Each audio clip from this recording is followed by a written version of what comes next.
আজকে একটা অলৌকিক জায়গাতে চলে এসেছি, যেখানে নানা রকম ভৌতিক বা অলৌকিক ঘটনা ঘটে থাকে। প্রথম দেখায় অনেকেই জায়গাটা চিনে ফেলেছেন। হ্যাঁ দর্শক, এই মসজিদটা আপনারা 5 টাকার কাগজের নোটে দেখতে পান।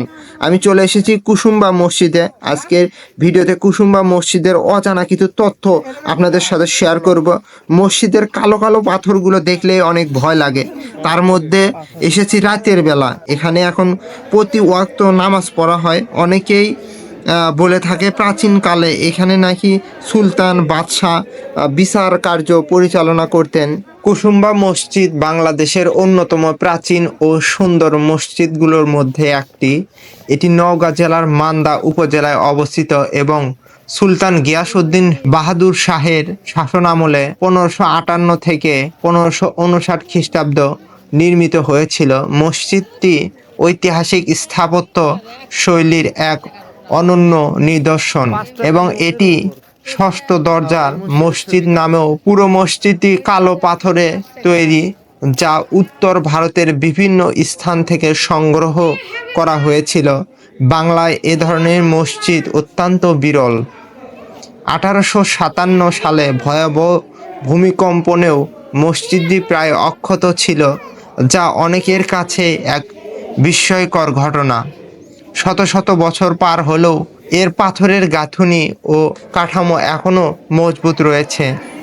এর নির্মাণ কাজ সুলতান গিয়াসউদ্দিন বাহাদুর শাহ শুরু করলেও তা শেষ হয়েছিল পরবর্তী শাসকের আমলে। সাধারণত মসজিদে একটি প্রধান মেহরাব থাকে, কিন্তু কুসুম্বা মসজিদে দুটি প্রধান মেহরাব রয়েছে, যা একটি অন্য মসজিদগুলোর তুলনায় ব্যতিক্রম করে তুলেছে। মসজিদে একটি গুরুত্বপূর্ণ শিলালিপি রয়েছে, যেখানে এর প্রতিষ্ঠা ও নির্মাণকাল সম্পর্কে তথ্য পাওয়া যায়। এটি শুধু একটি ধর্মীয় উপাসনালয় নয়, বরং মুঘল পূর্ব বাংলার এক অনন্য স্থাপত্য শৈলীর প্রতীক, যা আজও দর্শনার্থীদের আকর্ষণ করে। আসসালামু আলাইকুম সম্মানিত দর্শক শ্রোতা, আমি এই মুহূর্তে রয়েছি এমন একটি জায়গায়, যে জায়গাটার নকশাটা স্থান করে নিয়েছে বাংলাদেশ গণপ্রজাতন্ত্রী মুদ্রা 5 টাকার নোটে। কিন্তু এই যে আমার পিছনে যে স্থাপনা মসজিদটা দেখতে পাচ্ছেন, ছবি কিন্তু আসলে 5 টাকার নোটে আপনারা দেখতে পান। সেই মসজিদটির সামনে আমি রয়েছি এই মুহূর্তে নওগাঁতে। সম্মানিত দর্শক শ্রোতা, আমি এই মসজিদটার চিত্র আপনাদের সামনে উপস্থাপন করব। চলুন ভিডিওটা শুরু করা যাক।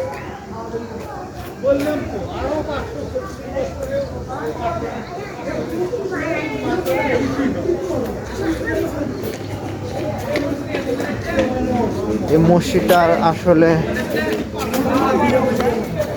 যে পাথরগুলো দেখা যাচ্ছে বা নির্মাণে ব্যবহৃত, এই নিদর্শনটা আসলে অনেক আগেকার এবং প্রাচীন বিভিন্ন ইতিহাসকে মনে করিয়ে দেয়।